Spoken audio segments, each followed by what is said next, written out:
All right, yes, today's Friday, the 14th of October, 2016. Our test is next Wednesday, which you all know by now, right? You all know it's next Wednesday. Our main focus today is going to be section 5.1 on the definition of Riemann integrability, and we're using that definition for some proofs.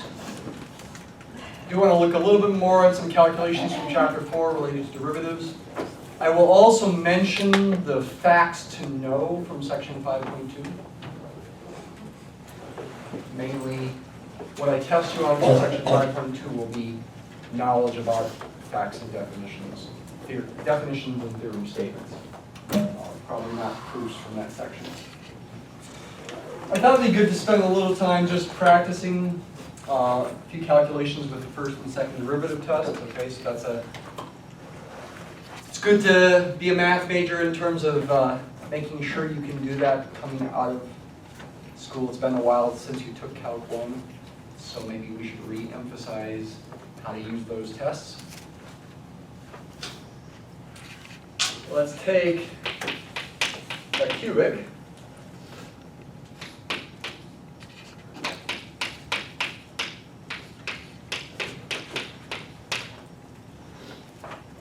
That'll be my cubic. And I'd like to optimize this cubic, find local maxes and mins. That would be what you would do with when you find critical points, set and figure out whether those critical points give you local maxes or mins, and also a global max and min on a closed and bounded interval. In all likelihood, if I pick the interval big enough, the global max and min are going to occur at the endpoints here. And I'm just making this up off the top of my head here. How should I make this? I'll make it from -4 to 4. That may be still big enough to make the global max and min occur at the endpoints, but I'm not sure yet. Let's see what happens. Find the critical points by finding the derivative.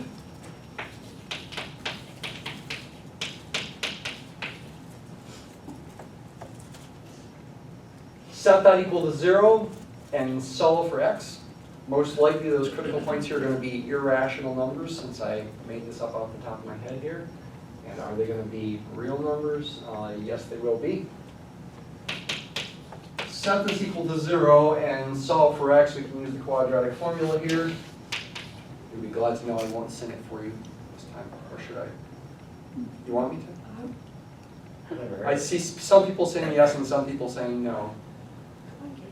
I don't know. I tried singing in another class the other day and it didn't go well. I'll try it though. Okay. X is equal to -b plus or minus the square root of b squared minus 4ac up over 2a. Woo! I think I was off key, wasn't I? Oh well. It's early. You know, we're about to go before.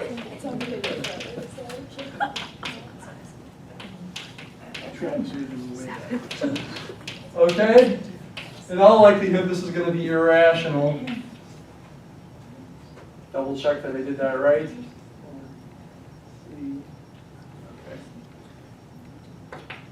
Okay. -1/3 plus or minus 1/6 square root. That is going to be a positive number in there. 4 times 3 times 20. Oh, my voice went. 4 times 3 times 20. 12 times 20. 240. 244. Check my arithmetic there. That can be simplified a bit. Let's see, 244 is 61 times 4, I think. If I didn't make a mistake. Somebody be doing calculations in your head too. Looks good? Yep. Okay. So,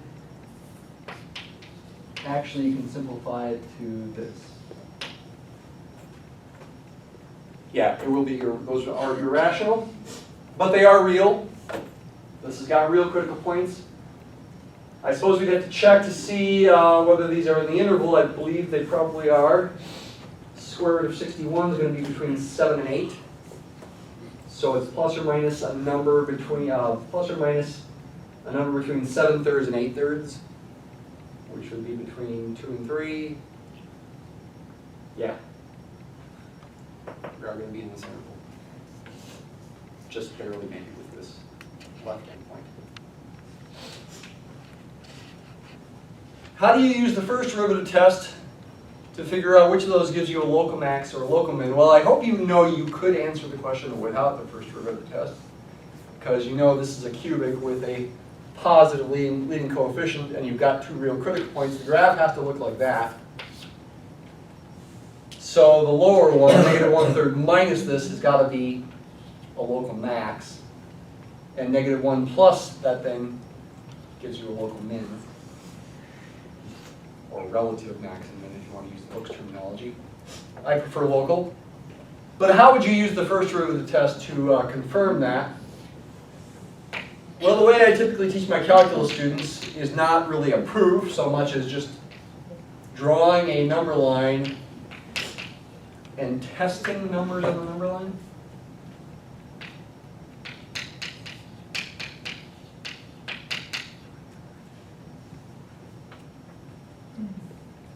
There's a number line with my two critical points. The derivative is a continuous function here, nice polynomial, quadratic in fact. If I find the signs of the derivative in these three intervals, that'll tell me where the function is increasing and decreasing by the monotonicity theorem. Pick test numbers. I believe negative 4 is less than this thing. So I'll pick negative 4 in here.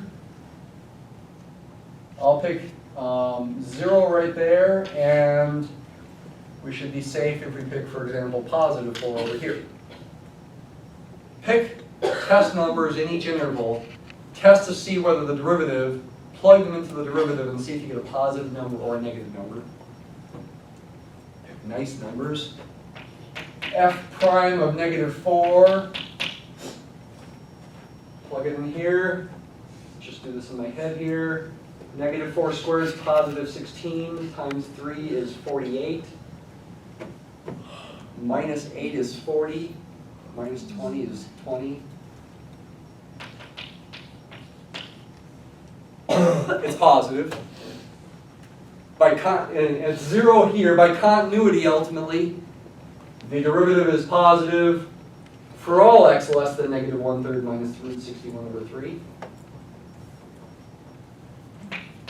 Plug in 0, you get negative 20. Negative.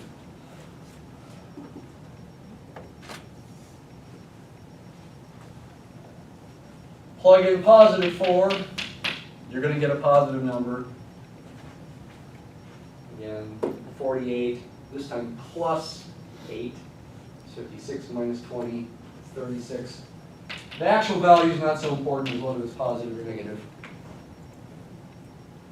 That means when x is less than the critical point, the first critical point, f itself, is increasing. Between these two critical points, f is decreasing, and after this critical point, f is increasing. The first derivative test ultimately implies that you've got a local max at this point and a local min at this point. Okay, so I'm not writing this up as a proof. I'm showing you the kind of work I tell my calculus students to do. It is a theorem, the first derivative test. So if you're going to use it in a rigorous way, technically you'd want to write it as a proof. You'd want to write sentences. What does it say? Suppose f is continuous on an open interval. That's certainly continuous everywhere. Differentiable on the open interval except possibly at the critical point. This is certainly differentiable everywhere. So your hypotheses are satisfied. These two numbers are critical points.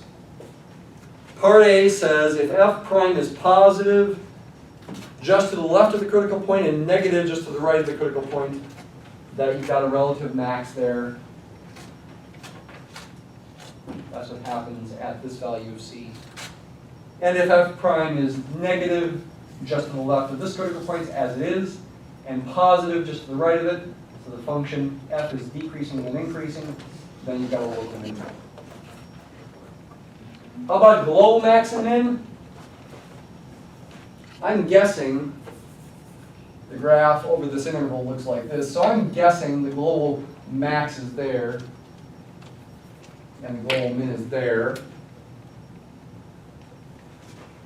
Don't really feel like plugging these critical points into the function. I won't. Let's just see what the function value is at the endpoints. Maybe I shouldn't even bother with that. Let's just graph it. Oh, that's taking too much time. And it's beside the point with our main points today. Plot x cubed plus x squared minus 20x plus 4 over the interval from -4 to 4. No, I was wrong in my guessing. It doesn't, the global max is not there. Global max is right here at the critical point on the left. Global min is right here at the critical point on the right. It doesn't occur at the endpoints. But if I made my interval bigger, like -7 to 7, then the global max and min are going to occur at the endpoints. What about the second derivative test? Second derivative test is in the book there too. Just first of all, before I use the second derivative test, realize you only need to use one or the other. You don't need to use both tests. To verify something's a local max or min. Although I will say that the first derivative test is stronger in the sense that it applies to more situations. For example, this function x to the 4th. Its first derivative is 4x cubed. Its second derivative is 12x squared. The first derivative does indeed change sign for the original function here from negative to positive at the critical point at the origin, verifying that the origin does give the location of the global min, and in fact the global min. However, the second derivative test doesn't tell you any information, because when you plug the critical point into the second derivative, you get 0. The second derivative is about concavity. If I plug the left critical point into the second derivative here, I'm going to get a negative number, indicating the graph is concave down. And over here, I'm going to get a positive number, indicating the graph is concave up, giving you a local max there and a local min there. But here, the second derivative at the critical point is 0. Now you might say, well, it's still concave up. Yeah, that's true, but the second derivative test doesn't apply, technically speaking, because you get a second derivative value of 0 at x equals 0. The test says, suppose f is twice differentiable on your intervals, that we have that. F prime of c is 0. We've got our critical points. You plug the critical point into the second derivatives. The critical points here into the second derivative. For this example, the second derivative is 6x plus 2. Evidently, we're going to get a negative number when we plug in the smaller critical point, and a positive number when we plug in the bigger critical point. The graph's concave down there, concave up there. Local max, local min. Okay? Typically, they both do apply. Sometimes the second derivative test seems simpler because you only have to plug in one number, which is why it's used. But when I mean one number, I mean the critical point that you're thinking about. Okay, so conceivably, I could put a calculation on exam 2 related to optimizing functions. I'd probably make the numbers work out nicer. And yeah, no singing in the quadratic formula during the exam.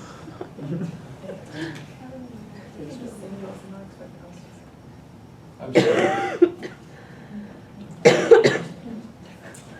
Let's go on to chapter 5 again.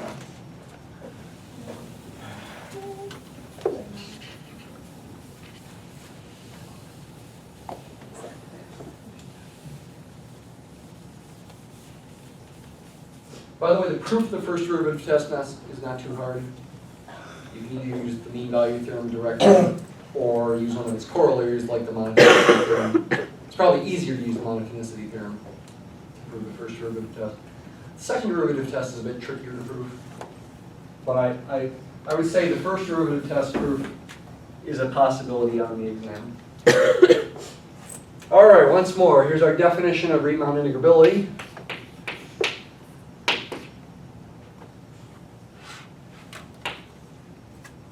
Again, we're given a function whose domain is a closed interval, or maybe a bigger interval, but we're only considering this particular closed interval. We say f is Riemann integrable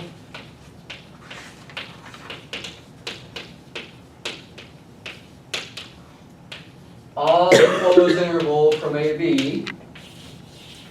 Don't forget to put the on the closed interval. It's always, just like uniform continuity, it's always with respect to some interval. If what? Okay. Think it through logically. How do you try to remember this definition, not just by pure memorization, but by understanding it? Again, not that pure memorization is bad, that sometimes is necessary, sometimes can be helpful, but you do want to understand definitions and not just memorize them. We know back from Calculus 1 that we can approximate areas, we can approximate integrals with summations, Riemann sums, left-hand sums, right-hand sums, midpoint sums, and then there's the trapezoid rule and Simpson's rule. All about summations approximating integrals. Here we have more general kinds of Riemann sums. We're allowing the length of the subintervals to not be constant, and we're allowing the numbers that we plug in to determine the height of the rectangles, the approximating rectangles. Let that number that you plug in each interval be sort of random. Why let it be random? Well, I mean, it's a possibility that if you were trying to approximate an integral in real life, maybe by looking at the graph, you can tell you want to pick left-hand endpoints over certain intervals and right-hand endpoints over other intervals. So you can mix the different rules if you want. I'm not saying that's definitely the best idea, but conceivably it might be a thing you might want to do. So you want your theory to allow for that fact. And also using different size subintervals which correspond to different widths for your rectangles. You'd like to make that Riemann sum as close to the integral as you can. You're trying to approximate the integral, you're hoping it's close. Typically what happens is if all the rectangles are sufficiently skinny, their areas will match the total area of the graph pretty closely. So you want to make the Riemann sums as close as you like to the value of the integral by taking all the rectangles sufficiently skinny. That's the kind of thing you want to be thinking in your head if you're trying to write down this definition, not just for memorization, but from trying to understand what it means. There exists a number L, which is going to be the value of the integral, such that, okay, here we go, the harder part, for all epsilon greater than 0, there exists a delta greater than 0. Epsilon is my measure of closeness to the value of the integral. How close is the Riemann sum to the value of the integral? Delta is my measure of how skinny all the rectangles need to be.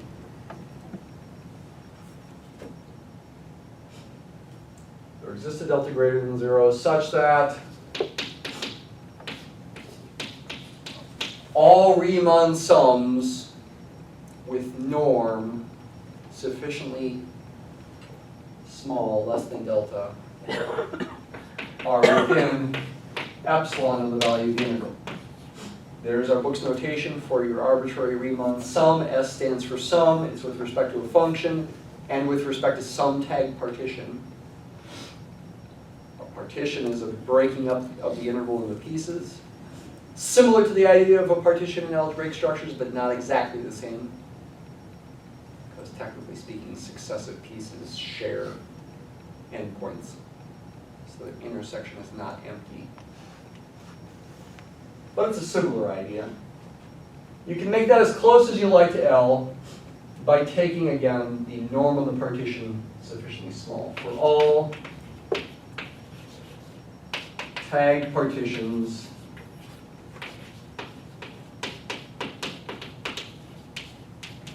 TP of the interval satisfying the norm of the tag partition being less than delta. The norm, again, sometimes called a mesh, by the way, it's not always called a norm. Being the maximum of the widths of the subintervals, delta x1, delta x2, delta x3, etc. If I make the maximum of those numbers less than delta, this delta, not those deltas. If I make the maximum of them be less than that delta, then they're all going to be less than that delta. All the rectangles are going to be sufficiently skinny. Mm-hmm. Okay, so just to clarify, L is the actual area under the curve. Right? Epsilon is how close you want to be to that. Yep. And then delta is the smallest width of all the rectangles. All the rectangles have width less than delta. Yeah. Yep. Yeah, L is the value of the integral. And we write, well, in calculus we would write this.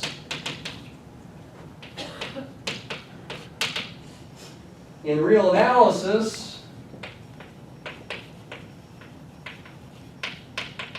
we do what you always wanted to do, but the calculus teacher has said, no, don't do that. We just write the integral sign. We just write an F. We do write the A and B still. And we say that equals L. We don't bother putting the variable in there, and we don't bother putting the dx in there.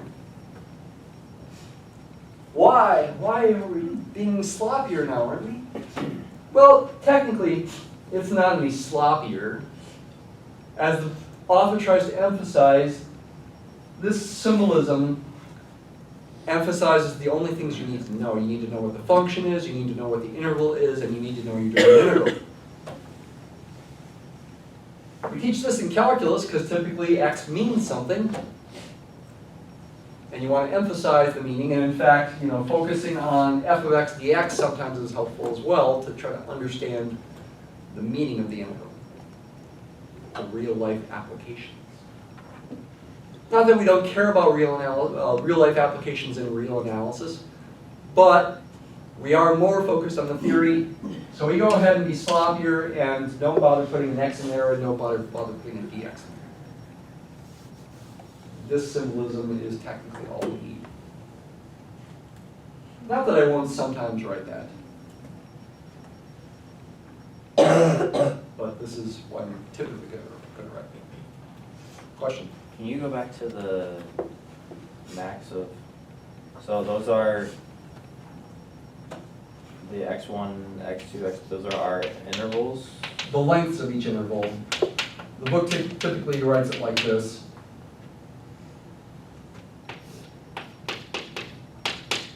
There's the length of the first subinterval.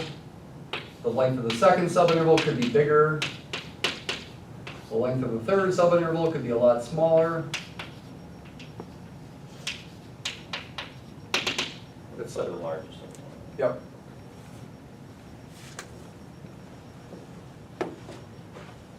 All right, using the definition.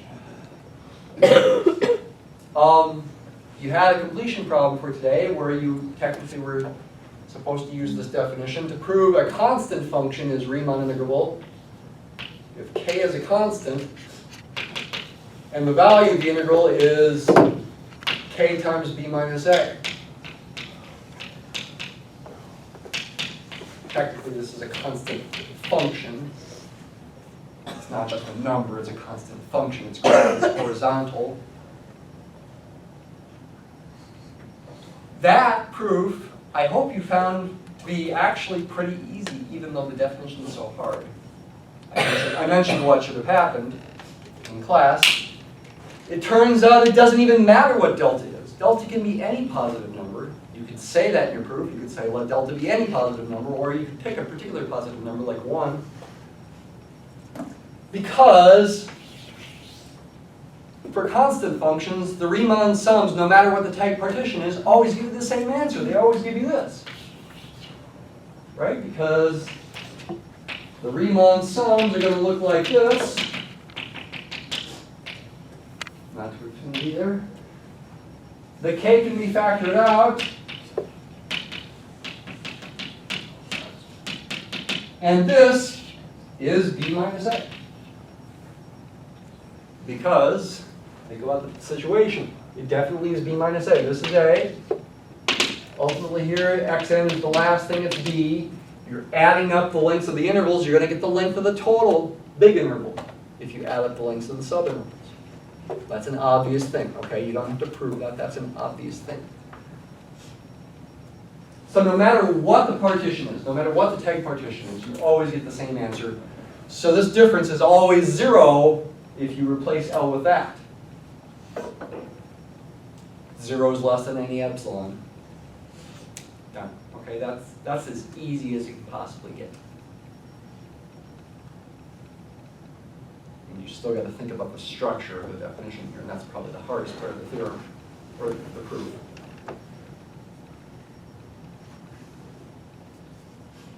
The book does an example where they prove a function that's constant except at one point where it has a different value is Riemann integrable. Let's do a similar proof as the book.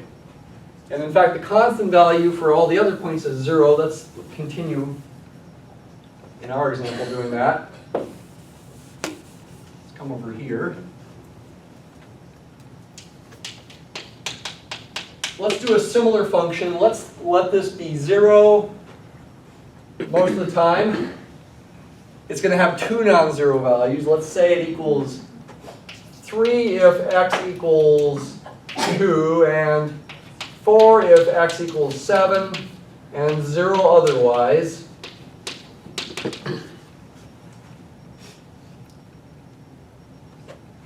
Prove f is Riemann integrable, which I will always abbreviate for Ri in here.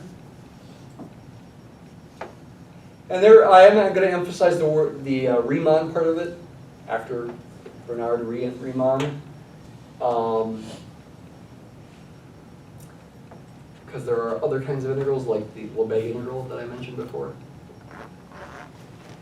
It's Riemann integrable on really any closed interval you want. I'm going to pick my closed interval to make sure I include 2 and 7. How about the interval from 1 to 10? And moreover, let's not just prove that it's Riemann integrable. We might as well prove what the integral is, because if we're going to use the definition, we have to know what the integral is anyway.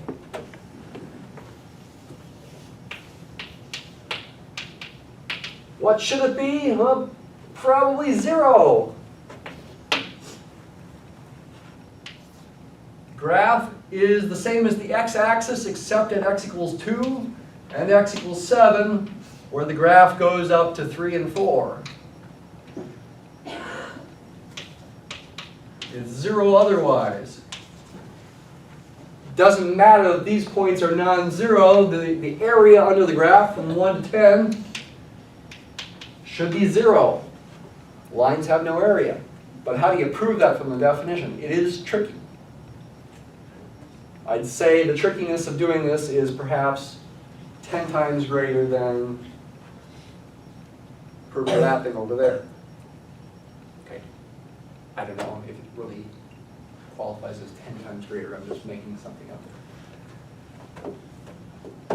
What kind of scratch work could we do?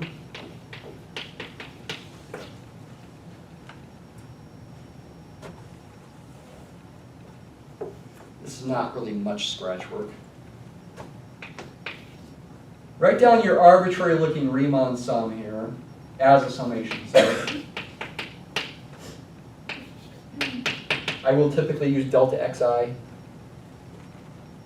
instead of xi minus xi minus 1 like the book does.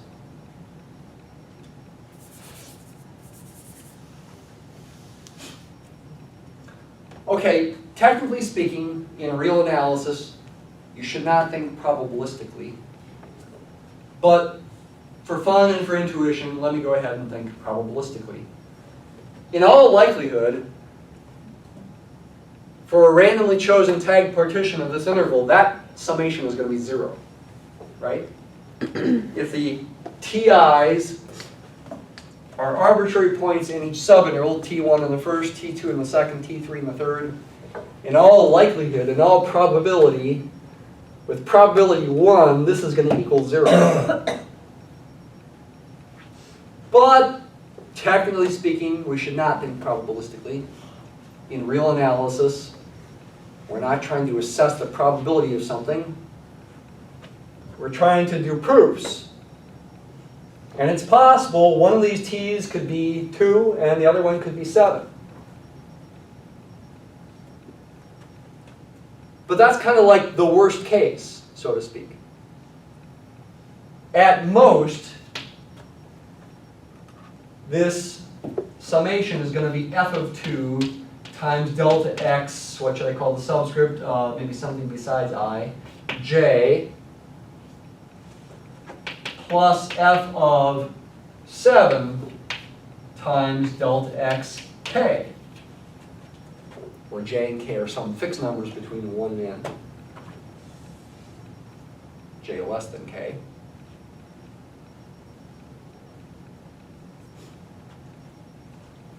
But once you've chosen your delta, this delta,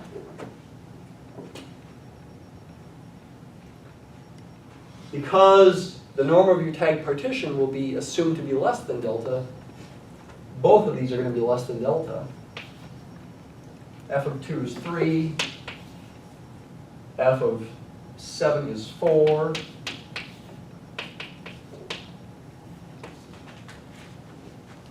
this is going to be less than 7 delta.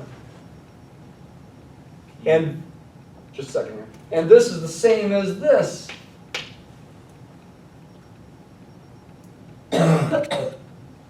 And so to make this less than epsilon, pick delta to be epsilon over 7. How do you know that that's going to be? You said that. I'm going to, in my proof, I'm going to choose delta, and then I'm going to assume I've got a tagged partition that satisfies this condition. I didn't know what delta was initially, but now that I've done this work, I'm going to know, well, I can make it less than epsilon or this part equal to epsilon. I already have a less than sign there and a less than equal to there. I can pick delta to be epsilon over 7. So let's go ahead and do the proof now. An actual proof.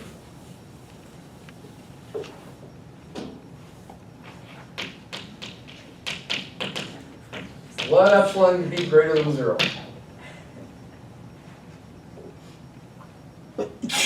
Choose delta to be epsilon over 7, and I haven't taken off points for this, but I think it is worth noting that this is positive. I've sometimes put that in your papers. By the way, I forgot to bring the homework that you handed in the other day to return it to you. The proof about showing that a differentiable function whose derivative is bounded on the interval is uniformly continuous on the interval. Actually, the interval was the entire real number line. I think only 1 or 2 of you got full credit on that. And it was a lot sloppier than it should have been by now, as far as your work goes. I think I was even being generous on the partial credit I gave. So make sure, I very well could put that problem on the test. Make sure you study that problem, think about the things I wrote, and try to see the best way to prove it, and try to redo the proof as nice as you can. You need the mean value theorem for that. Again, it's the problem where f is differentiable over the entire real number line and the derivative is bounded over the entire real number line. Show the function is uniformly continuous over the entire real number line. Okay, and that proof, only 1 or 2 of you got full credit. Okay, so really work at trying to write that nicely. And you really should get a point where you could have all gotten perfect on that. as far as your skills with these kinds of things? You all sort of had the idea, the germ of the idea in there, but You just didn't put it together like you should have. suppose you got a tag partition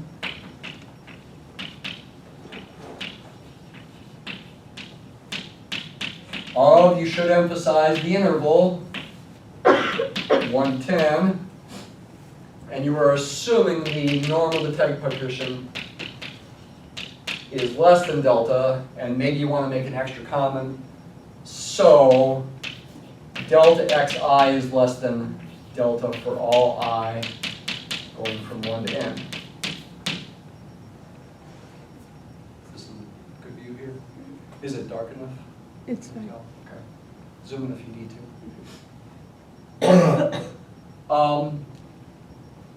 Maybe I should turn on the light here while we're writing on the board. You know, have the light off over by the screen so we can see the screen better.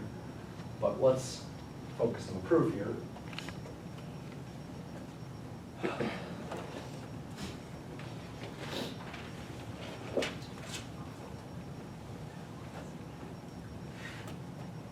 Then, okay, I'm going to go ahead and write the absolute values in here. The absolute value of your Riemann sum for f corresponding to that tag partition minus 0 is the same as the sum itself because, well, for one thing I'm subtracting 0, and for another thing, this function's values are not negative. Okay, that won't be true in general. If I had picked one of the values to be negative, then I could not write this so easy.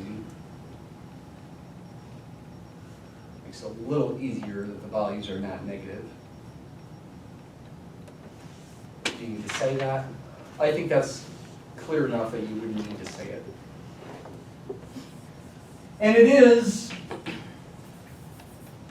clear by the definition of f, exactly what I wrote over there, but this is less than or equal to f of 2 times delta xj plus f of 7 times delta xk for some j comma k that are in the set between 1 and n. Can you see that over there? That's really pretty clear. If you had to give a reason, you could sort of summarize the reason for both the equality and the inequality by saying, by the formula for f or something like that, by the definition of f.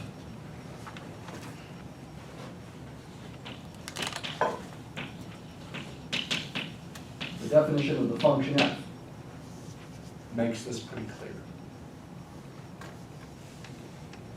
So,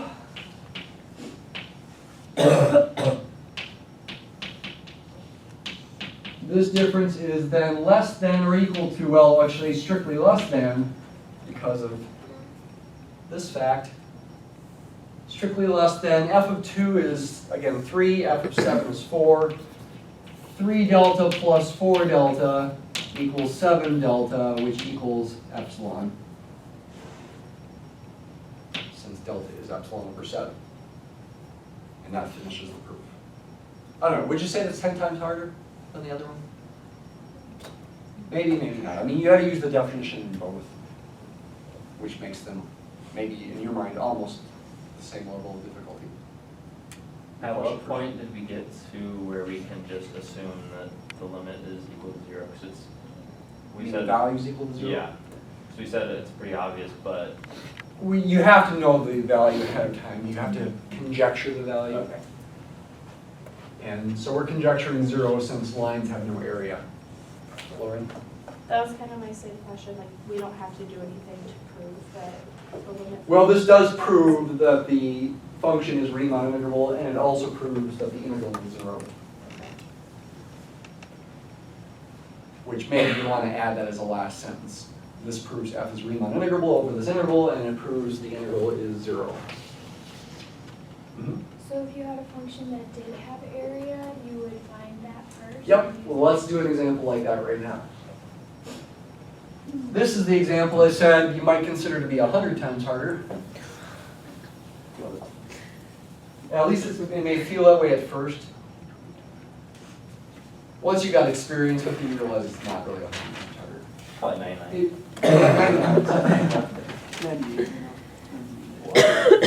I can go 98. Let's consider not just a constant function, but a piecewise constant function. It doesn't sound much harder, but it is. Let's let f of x be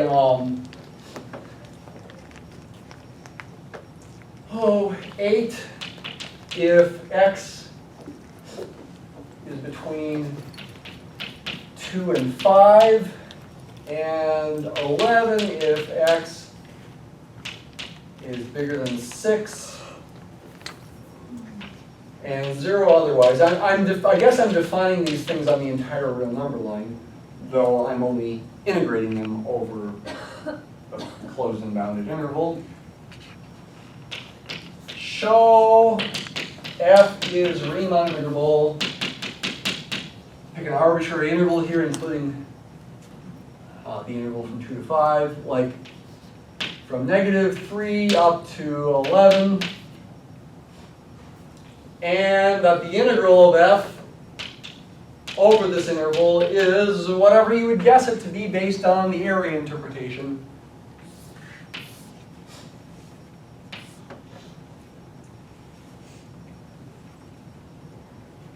Actually, I want to make my work a little simpler.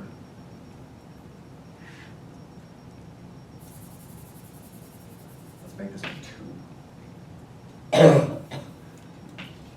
Try to make your work a little bit simpler at least. Riemann integrable over this interval from 2 to 11. And that the area is what? Well, whatever you think it should be based on, again, the area interpretation.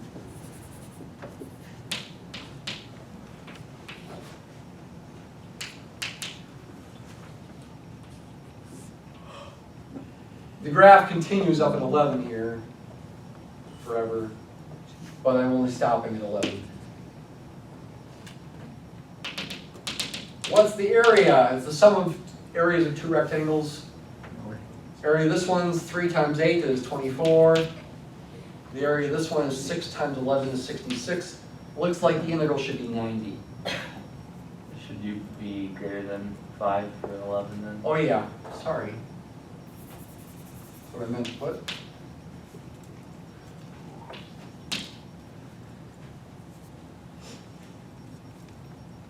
Okay. We're not going to have time to do the full proof. You have a proof like this in your completion assignment for Friday. It is a completion assignment, journal problem. I highly recommend doing it, even though you don't have to do all the problems suggested. Even though I'm only doing scratch work, hopefully the scratch work will be enough to help you figure out what to do, and you can check the key.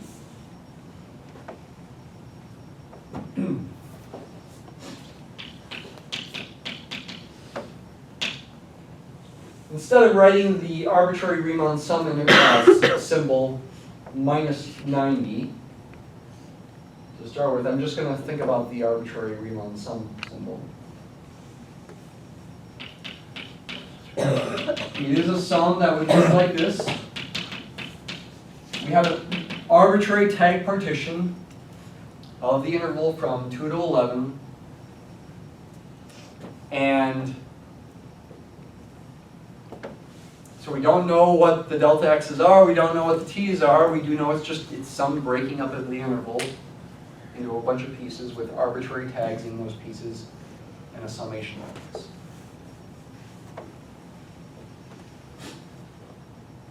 Come back to the picture here. Let's just imagine what's going on here. You've got some arbitrary partition of the entire interval. Let me go ahead and pretend, for the sake of argument, that, well, think of it this way. 5 might be an endpoint of the intervals and it might not. Probabilistically, it would not be, but don't think in terms of probability. Let me go ahead and draw it as if it is an endpoint of the subintervals. The tags are arbitrary numbers in each subinterval. T1 would be in here, T2 would be in here, T3 in here, T4 in here, etc. T5, T6. Technically, T6 could be the right endpoint of the sixth interval, which I've made to be 5. It could be 5. Technically, T7 in this interval could be the left endpoint. So actually, T6 and T7 could be equal, and they could both be equal to 5. It's sort of the extra complicating factor in this.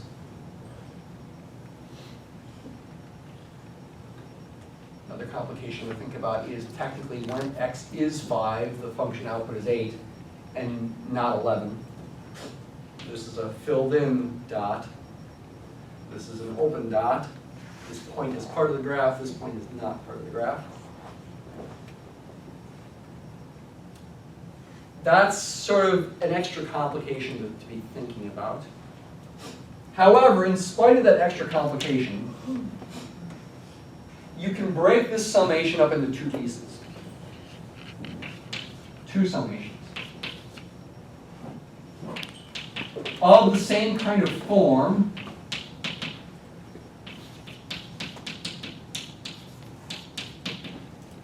However, at least if n is bigger than 2, there'd be some number between 1 and n, call it m, where m is the last value of I for this sum, and the first value of I for the next sum is n plus 1.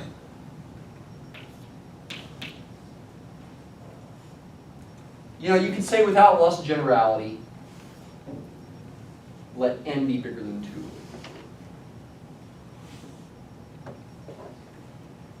It's hardly even worth saying.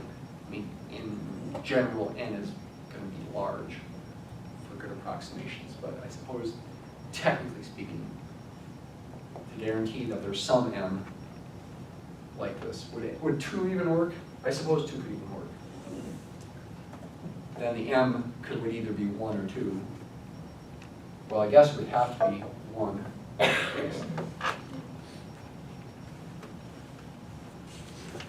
Just don't worry about that complication. Just say without loss of generality, n is bigger than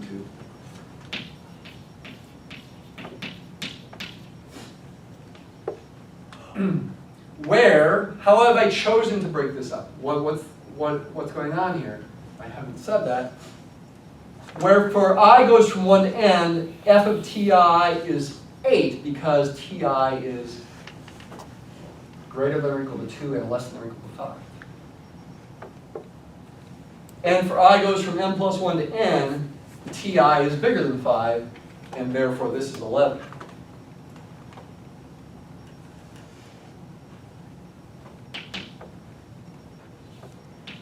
You could even write this.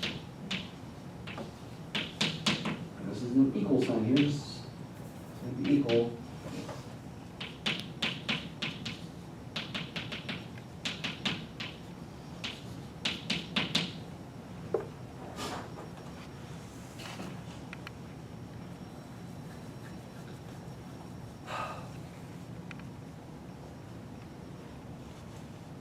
What do we do now? This is the summation for the indices I goes from 1 to n, where ti was in the first interval there. Technically speaking, tm, the last value of t, such that this condition is satisfied for that value of t, could equal 5.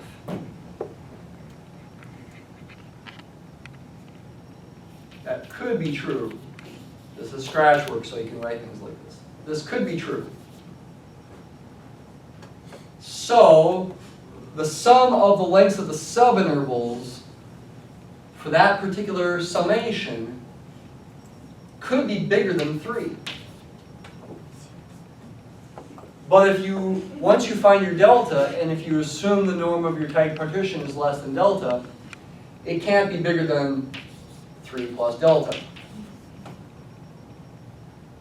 And in fact, it also can't be less than 3 minus delta. It's got to be between them. This thing.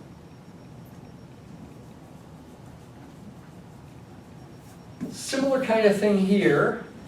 The length of this interval is 6. Technically speaking, t sub m plus 1 could also be 5. That could be true as well.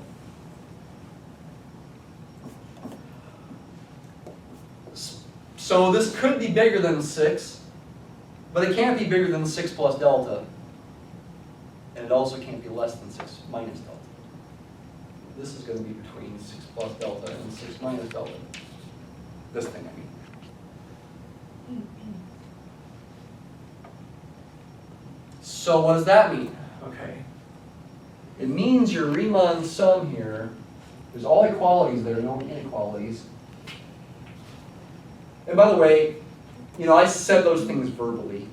Technically speaking, they should be written out in sentences, and that's probably the hardest.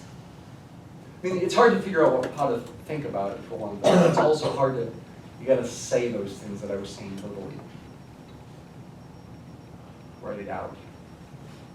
But in summary, the Riemann sum is going to be between 8 times 3 minus delta plus 11 times 6 minus delta.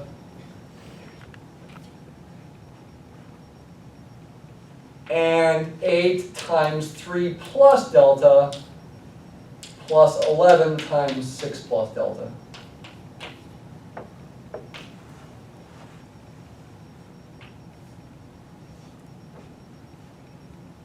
Expand these things out. 8 times 3 is 24. 11 times 6 is 66. 24 plus 66 is 90. There's our 90. And then we have minus 8 delta and minus 11 delta gives you minus 19 delta. And this thing over here is going to be 90 plus 19 delta. If delta is epsilon over 19, and if I subtract 90 from everything, I will get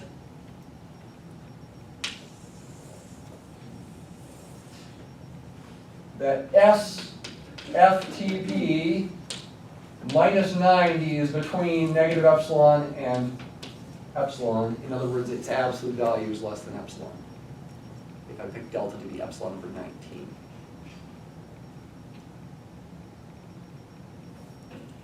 So how would the proof go? Let's just say verbally, and then we'll be done for the day. Let epsilon greater than 0 be given. Let delta equal epsilon over 19. Suppose you've got a tag partition TP of the interval from 2 to 11 whose norm is less than delta, which is epsilon over 19.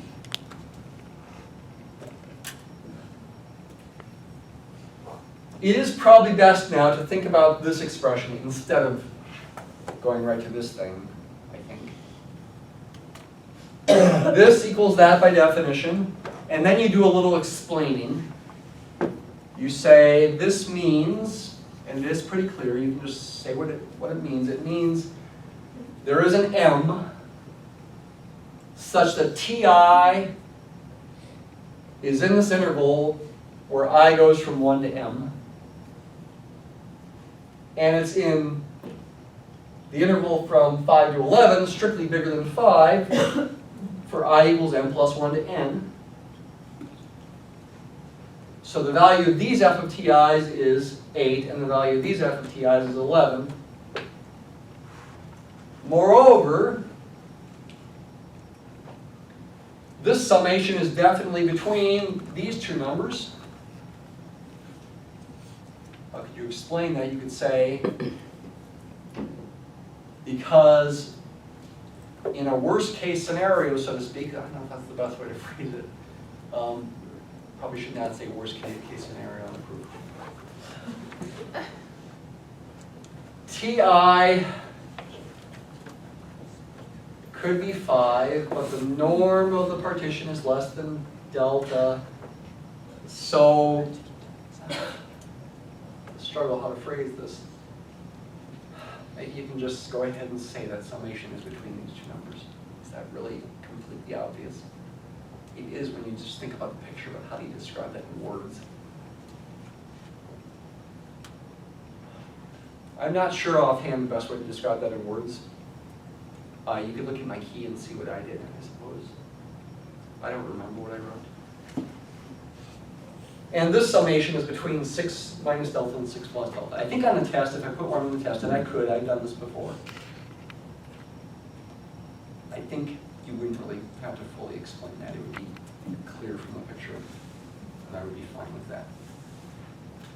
So this whole thing is between these two things, which is equal to those two things, which, since delta is epsilon over 19, means this is true after you subtract 90 from everything, which means the distance between